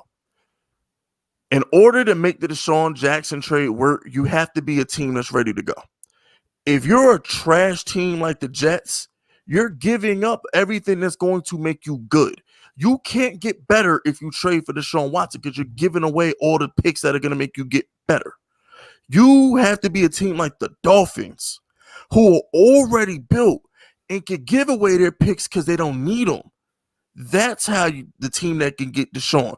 Be a team like the 49ers, who don't need them first-round picks, who can give you 4 or 5 first-round picks, and not going to need them because the minute Deshaun takes the field to San Francisco, they win in 12 games. That's who needs to get him. The Saints, the Rams. Well, here's the thing. I'm actually glad that Jameis is going to have a chance with the Saints because of the way Breeze was talking to him. So, you know what I'm saying? So, the Jets getting Deshaun Watson is a waste because they're not ready to go. They're giving all the picks that are going to make them good, they're giving them to Houston. So they're not going to be able to get good. And then y'all are going to be crying, oh, Deshaun Watson ain't got no help in New York. Come on. So New York is a horrible spot for him. He needs to go to a franchise like the Dolphins, the 49ers, And speaking of the Dolphins, bro, what were your thoughts on Tua's rookie season? Because I feel like people are giving up on him too early. I mean, it's his rookie season for crying out loud. Oh man, my thing with Tua is like, come on, it's just 1 year. You cannot be giving up on him after 1 year. But they got the 3rd pick in the draft, though.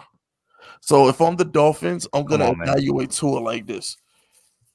How does Tua? Because Tua's only a rookie, so I'm gonna evaluate Tua. Is he better than whoever I can get at number 3?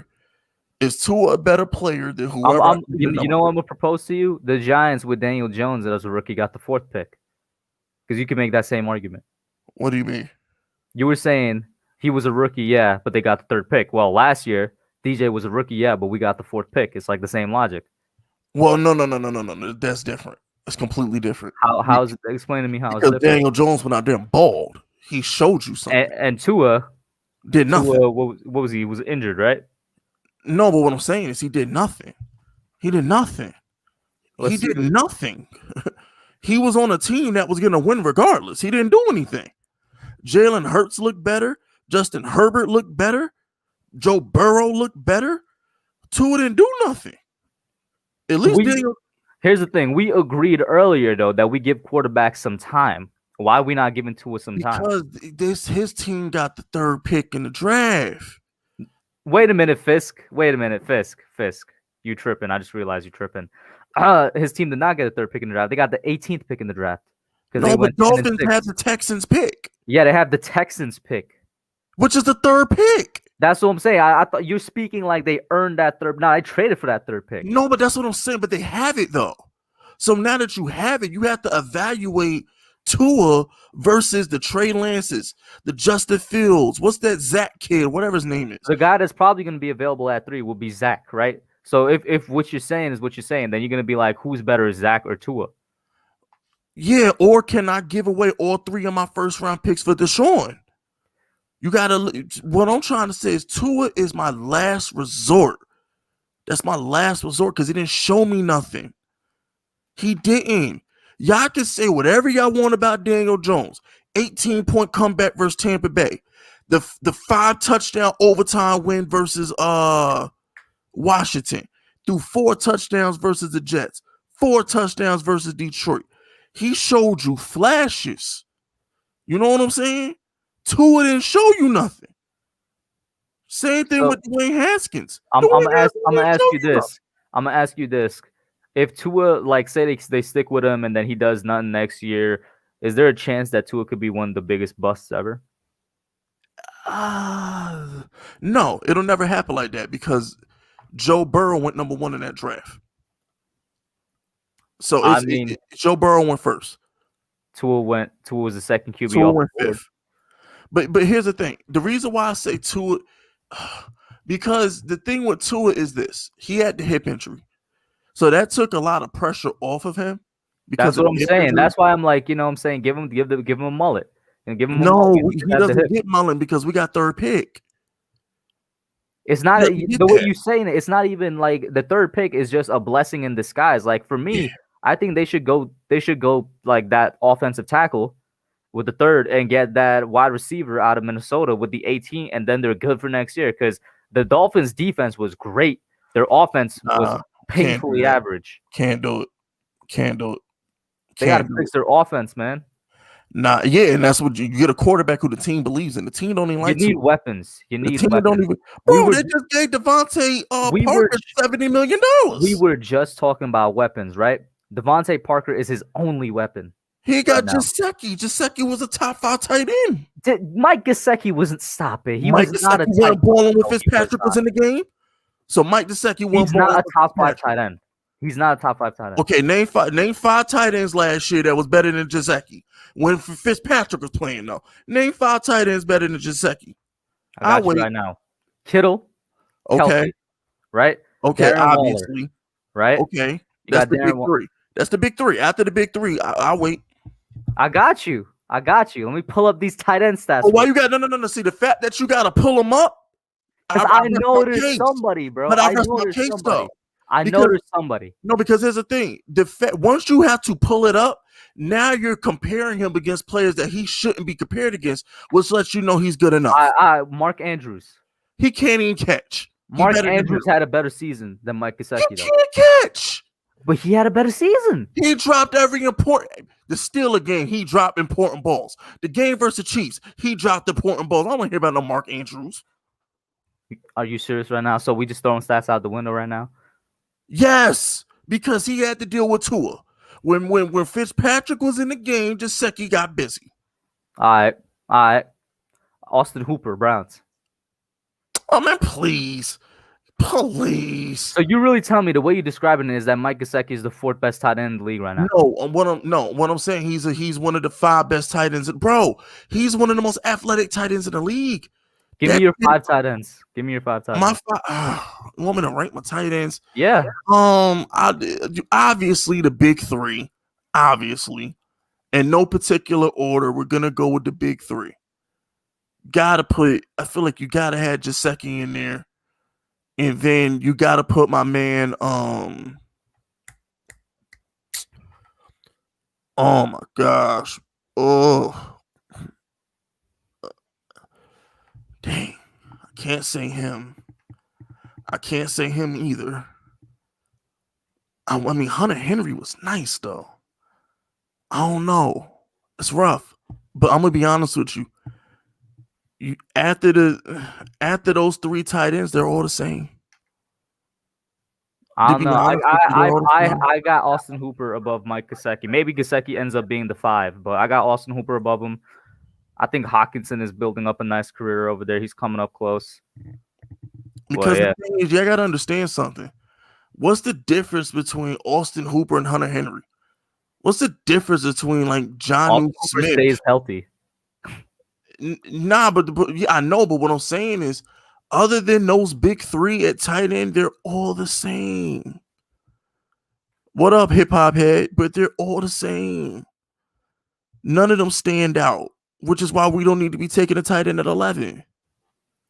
I'm glad you brought it back around to that. And please don't take Kyle Pitts at 11. If we take Kyle Pitts at 11, I don't even know how I react, man.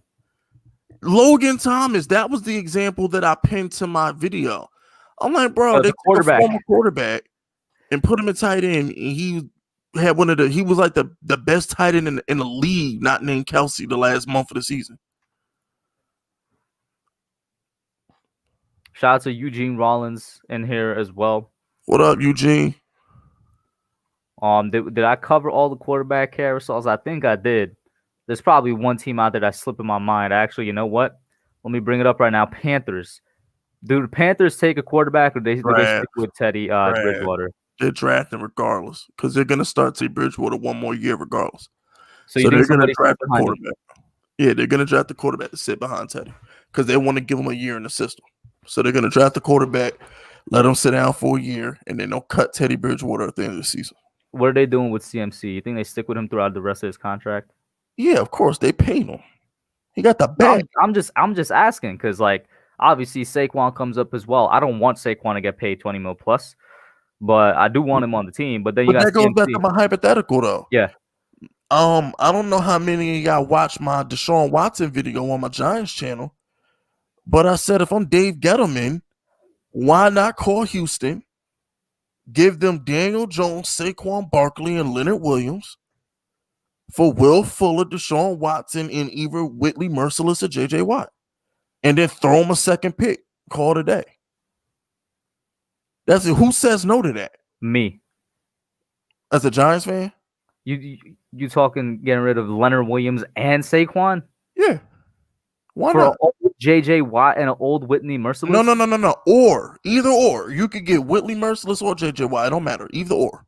Yeah, no. Listen, we gonna pretend you didn't say that. We gonna move on. Whoa. Time out. Hold on. Nah, I'm so. Whoa. Hold on. Who's better? Bro. That's our best player on the offensive side of the ball and our best player on the defensive side of the ball. No, Daniel Jones is our best player. Who's better? Well, you're giving him away out of the way. Deshaun Watson is better. Okay, so let me ask you a question. If we swap Daniel Jones and Deshaun Watson, are we in the playoffs right now? Probably. So let me ask you a question. Who's gonna have a bigger impact on the team next year? Will Fuller or a healthy Saquon? A healthy Saquon. So you would rather have a star running back than a star receiver? Will Fuller is not a star receiver. When he was healthy, Will Fuller was balling when he was healthy, bro. Will Fuller is a number 2. No. Whoa. Time out. Shout out to CEO for the $5 super chat. Hold on. So you mean to tell me you would rather pay Leonard Williams $22 to $25 million a year and then go pay Saquon $20 million? I didn't say nothing like that. Did I say that? No, I did not. We're talking next year, right? Assuming Leo's back on board, maybe that's what he earns. Saquon's still going to be on his rookie contract, so I'm going to run him into the ground until he's not on his rookie contract. Okay. All right. So, all right. How about this? I'm gonna put this to you in layman's terms. Deshaun Watson and Will Fuller. Forget the defensive player. Deshaun Watson and Will Fuller. And we keep our 11th pick in the draft. So Deshaun Watson. Well, you saying we keep our 11th pick? We're not giving them any first round picks. So we draft Jalen Waddle. So we got Jalen Waddle and Will Fuller and Deshaun Watson. Only thing we're losing on defense is Leonard Williams. You mean to tell me we're not winning the division next year? Oh, well, you still throwing in Saquon?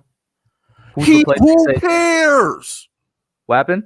We haven't had Saquon in 2 years. Who cares? No. What I'm saying is who you place him with, because we agree Wayne Gallman ain't number one either. A random running back in the 3rd round. Who cares? We could go find a running back. Or how about this?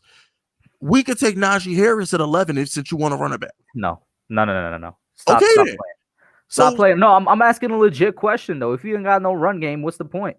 Nah, but when they had no run game in Texas. Yeah, but here's the difference though. What I'm trying to explain to y'all is this: we can keep Wayne Gallman.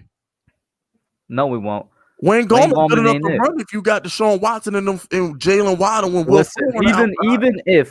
Even if I agree with this trade, the Texans ain't taking that. If the Texans even just a little bit smarter than they were last year. I'll put it to you this way. They got to replace J.J. Watt. J.J. Watt's already demanded a trade. We've already established that. They're getting rid of J.J. Watt, right? They just traded DeAndre Hopkins for David Johnson because they wanted a running back, right? No, Bill O'Brien did that. Bill O'Brien. Who's his boss? His boss is still there. That's true. But you tell me that man's going to make another stupid move like that? But what I'm trying to say is we're talking value. Okay, how about this? And I'll tell you this, bro. Saquon missed all that time last year, like Mac is saying, and he still had 1,000 yards rushing. But hold on. But here's what I'm trying to say. Y'all value picks too much. With the first round picks that you're going to get, will they be better than Leonard Williams and Saquon Barkley? Whatever those first round picks are. What first round picks are we getting from Houston if we're getting their none? This is none. That's what I'm saying. So what are you talking about? Wait, with first round picks now? No, because they want 4 first round picks for Deshaun. They want 4. They said they want 4. It starts at 4. Wait, you want to watch Colin Cowherd earlier today? Bro, I don't watch mainstream media. No, I haven't watched them in a long time. Well, when the news broke, what's that dude name on ESPN? Not Adam Schefter, but the other one. Garofalo? No, the other guy. Ian Rappaport. Yeah, I think that was him. They were like, Houston wants 4 first rounders. But what I'm trying to say is this: those 4 first rounders, are you going to draft a running back better than Saquon because they need a running back? Are you going to draft a defensive end to replace J.J. Watt better than Leonard Williams right now? No. You're not paying Will Fuller anyway. They're not going to bring back Will Fuller now that Deshaun Watson wants out. We're gonna be ending up with Deshaun Watson, an injury-prone wide receiver, and old and injury-prone J.J. Watt. I said or Whitney Merciless. It don't have to be. All right, then an old Whitney Merciless. He's not that old. Whitney Merciless right now is not better than Leonard Williams. It's not about who's better. It's about what we need. We don't need Leonard Williams. We need an edge rusher. We need somebody that can get to the quarterback. Leonard Williams can get to the quarterback better than Whitney Merciless, at least off of the 2020 season. Yeah, that's all for the 2020 season. The only season Leonard Williams is ever good was the 2020 season. Because he was with us. You think that's not Patrick Graham knowing how to coach? Hold on, time out. Hold on, Hub. Forget the Deshaun Watson hypothetical here. You want to bring Leonard Williams back? Not for $20 million plus, no. So what we talking about then? See, he can't be that good then. See, I can't stand when Giants fans say that. Oh, we love Leonard Williams. He was great, but y'all want to give him $25 million? Who said I love him? All I'm saying is he had a best season with the us whole trade because of Patrick Graham. Patrick Graham knows how to use him. That's what I'm saying. Patrick Graham knows how to use Leonard Williams. Okay, Leonard Williams wants Khalil Mack money. If he's he does not deserve Khalil Mack money. So then trade him. So why? How you gonna trade him if you don't have him under contract? Franchise him and then trade him. You're talking tag and call now. I mean tag and trade now. You know what? To be honest with you, my best thing for Leonard Williams would be to franchise him again and then probably let him walk next year.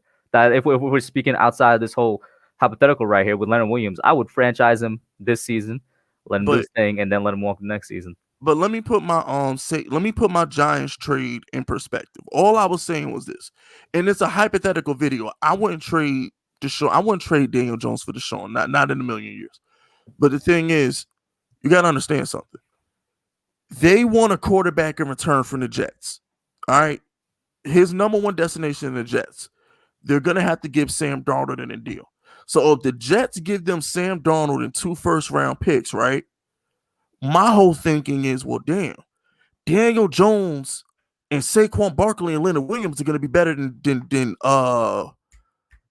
Sam Darnold and 2 first-round picks. That's what my thinking was when I came up with the trade. Because if they want Sam Darnold and a couple first-round picks from the Jets, why wouldn't we give Daniel Jones and Leonard Williams and Saquon Barkley, 2 players we have no business paying at all next season? None. No business paying them. I'm looking at this from a long-term perspective. Under no circumstance do we need to pay Leonard Williams. If we pay Leonard Williams, I'm going to lose my mind. Under no circumstances should we be paying Saquon Barkley. You mean pay him 20 mil, right? You mean pay him 20 mil plus, right? I wouldn't pay that man a penny more than 15. No, I would pay him. I would pay him the same that the franchise tag is, which is 16.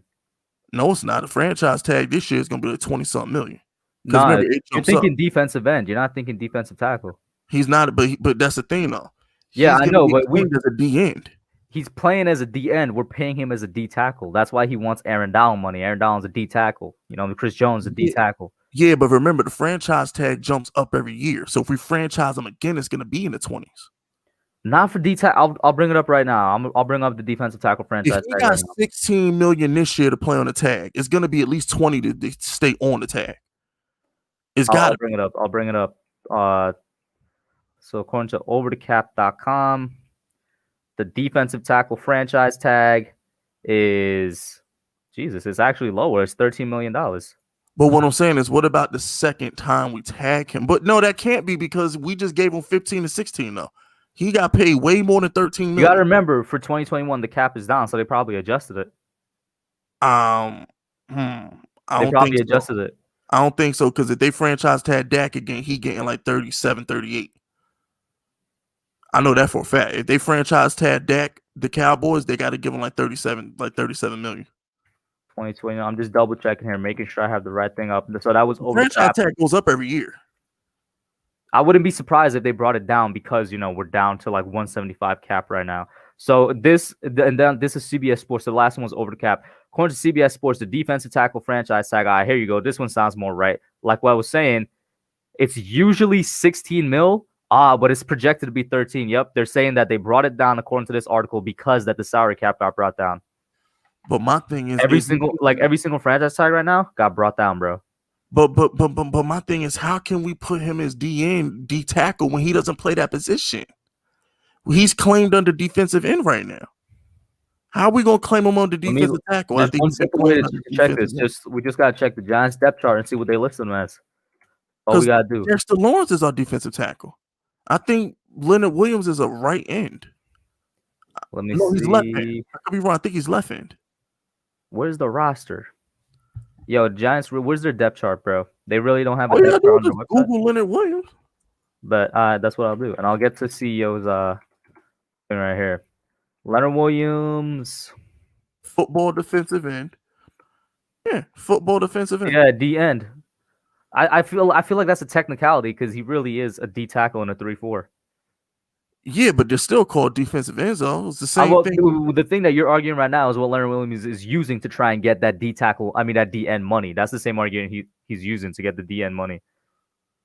Yeah, and that's what I'm saying. He's gonna win that argument because we didn't play him at defensive end. We played our first round draft pick Dustin Lawrence at defensive end all game. I mean, at defensive tackle all year. Listen, I'm paying him as a defensive tackle. If he stays with us and he gets paid a defensive tackle, I won't complain. And you and me are on the same page. But what I'm saying that's why I'm like, I would pay him 16 mil because that's the D tackle franchise tag.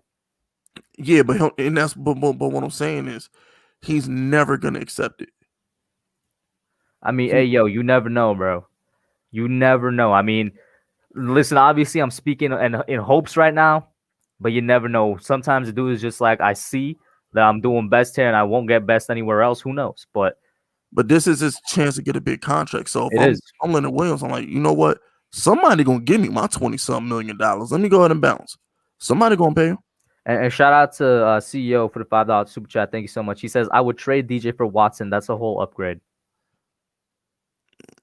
Yeah, I mean, I personally would keep Daniel Jones, but like if the Texans said give us Leonard Williams and Saquon Barkley with Daniel Jones, I run it that. I run it that because I don't want to pay Saquon at the end of the year, and I don't want to pay Leonard Williams now. So I'm getting rid of two players that I don't need. What do you think about us? Basically running Saquon until he gets the contract, and then we franchise him, we run him again, and then we let him go. What do you think? Oh no, that's even worse. That's terrible. That's bad for the morale.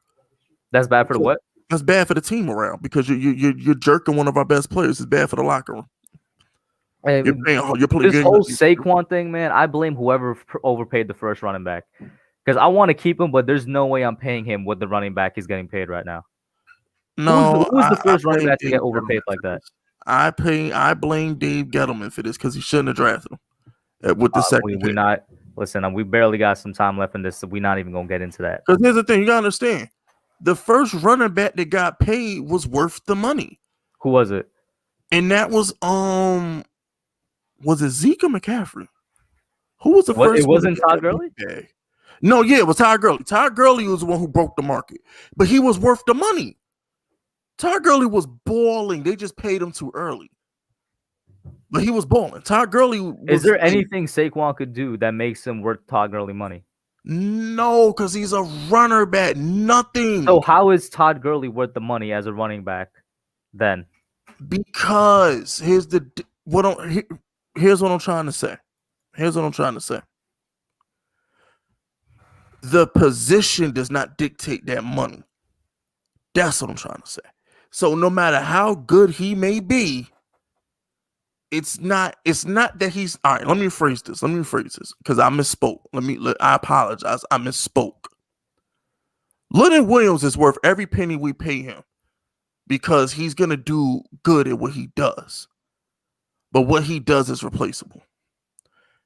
Running backs like McCaffrey, Saquon, Kamara, they're worth every penny because they're good at what they do. But that position is replaceable. What I'm trying to say is they're worth the money, but the position they play is replaceable. That's what I'm trying to say. So going back to Todd Gurley. So elaborate on what you said with Todd Gurley then, because you said Todd Gurley was the first one that got paid and that was worth it.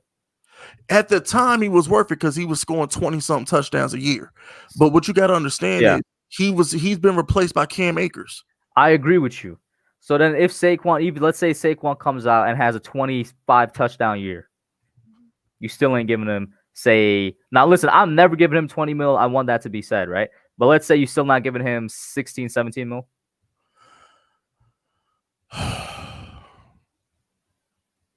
See, it's tough with Saquon because he's the face of our franchise. I'm going to be honest with you.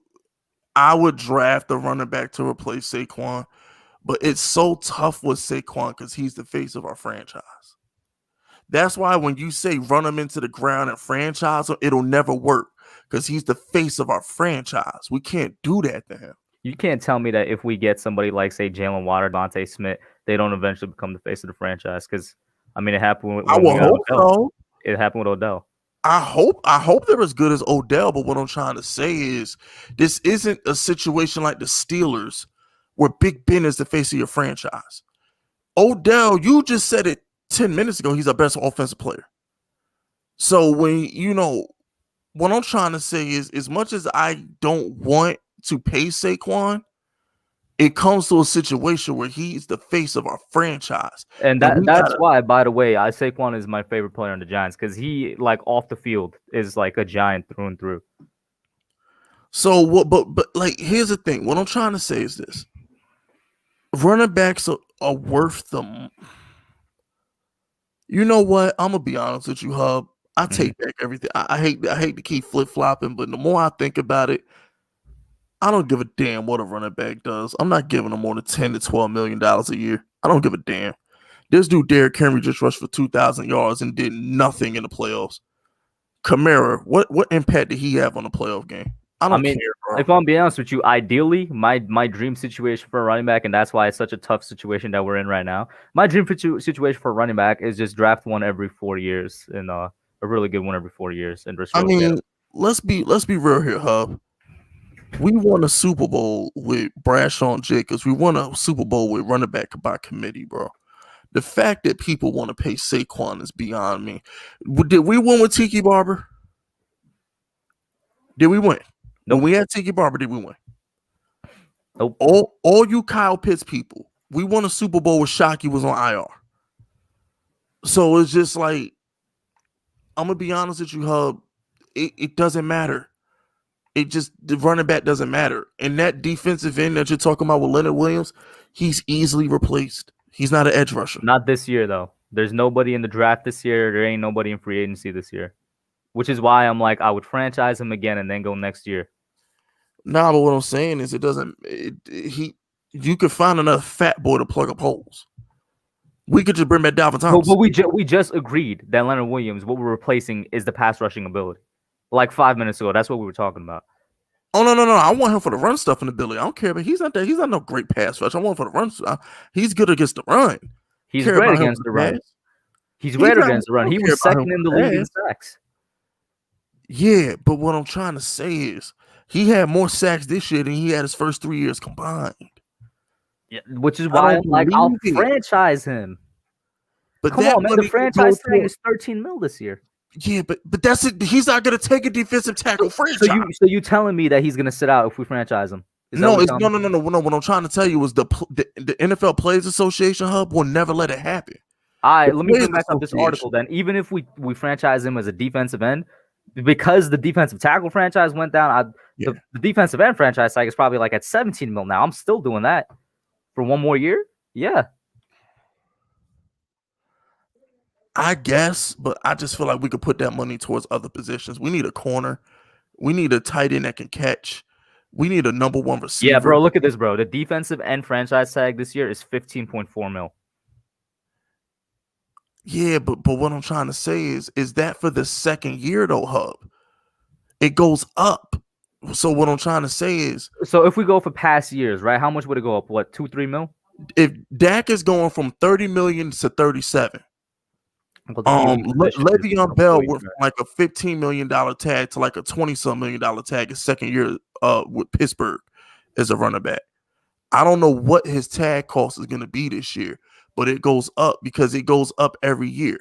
For example, if the Cowboys wanted to franchise tag Dak in the third year, it's a $50 million cap hit. Keeps going up. Each year you franchise tag a player, it goes up. It doesn't stay the same every year.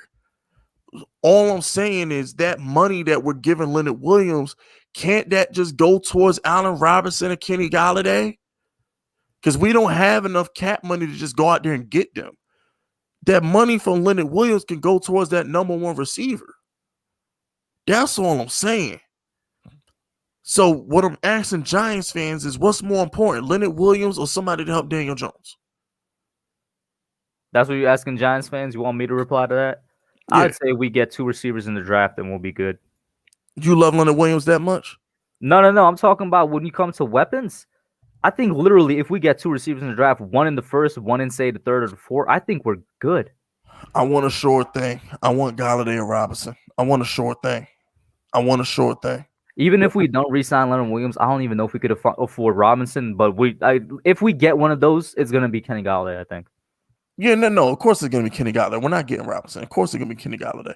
But the thing is, I just think that this Leonard Williams thing, man, he had one good season. And he had one good season in his contract year. Like, y'all gotta chill. Fisk, by the way, I just want you to know, if you go back and look at all my streams, I've been consistently against re-signing Leonard Williams because of what Joe Yao just brought up. The argument I always bring up is that he didn't show for the Cardinals, didn't show for the Ravens, didn't show for the Browns. So I just want to bring that up. I just wanted to let you know I've been playing devil's advocate the entire time. Yeah, so why are you defending him now? I just said I was playing devil's advocate the entire podcast.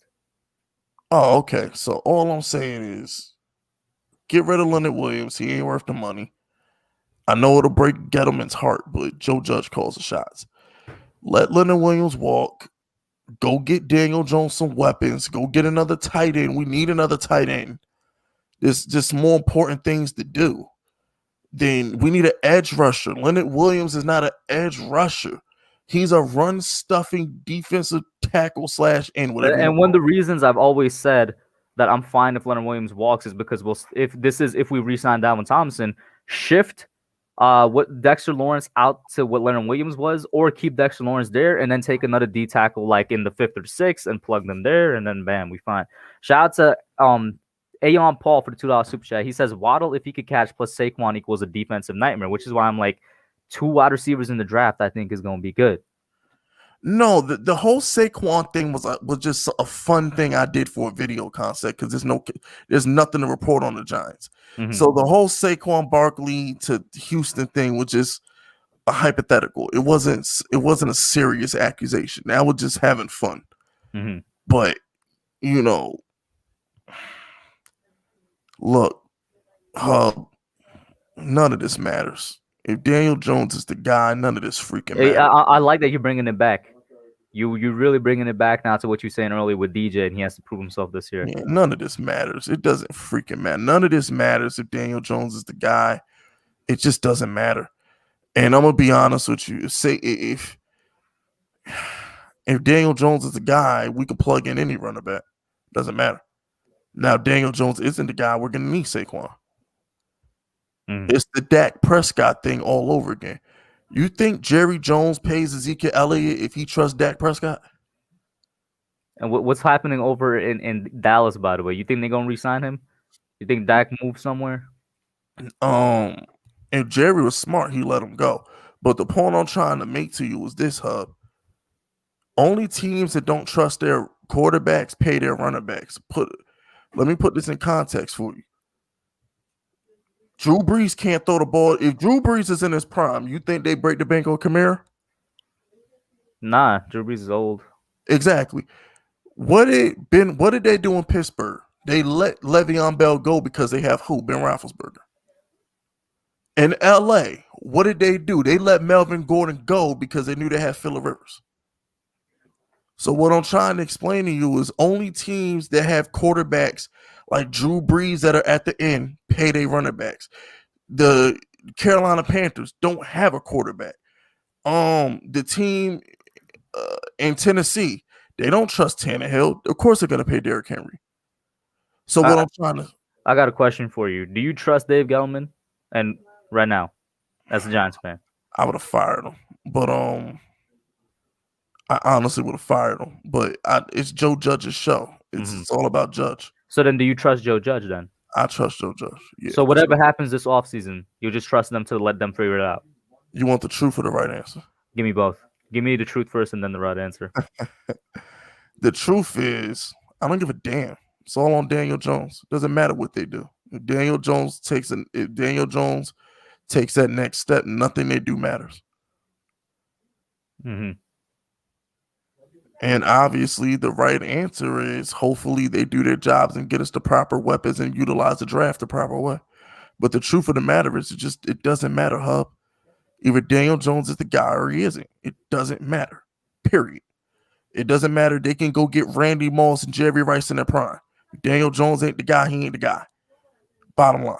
Either Daniel Jones is going to be the guy or he's not. It doesn't. Mm-hmm. Trubisky got all the talent in the world around him. Don't do nothing with it. So it's not about talent. It's about, is he Jared Goff got all the weapons in the world around him. Jimmy G had all the talent in the world around him. Either you're the guy or you're not. So either Daniel Jones is going to be the guy or he's not. Doesn't matter what the Giants do. either Daniel Jones takes that next step or he doesn't. I agree in terms of DJ taking the next step is going to have to be this year. But I'm going to end it out right here now, guys. Been going for a good hour 49. Shout out for Fisk coming on. Shout out for all y'all for being in here. We got 76 people in here right now. Thank you so much. Like it up. Go over to Fisk's channel if you already have not. Check him out. Sub him up. Thank you all for tuning in. Fisk, any last thoughts? Yeah. Eat Chinese food and finish it off with Ben & Jerry ice cream. It'll put you right to sleep. Trust me. What flavor? My personal favorite on the Ben & Jerry, I like the strawberry swirl cheesecake, and I like the cookie and cream. Those are Big Fisk's 2 favorite Ben & Jerry's. All right, then, guys. Thank you for tuning in. I'm out. We're out, I should say. And we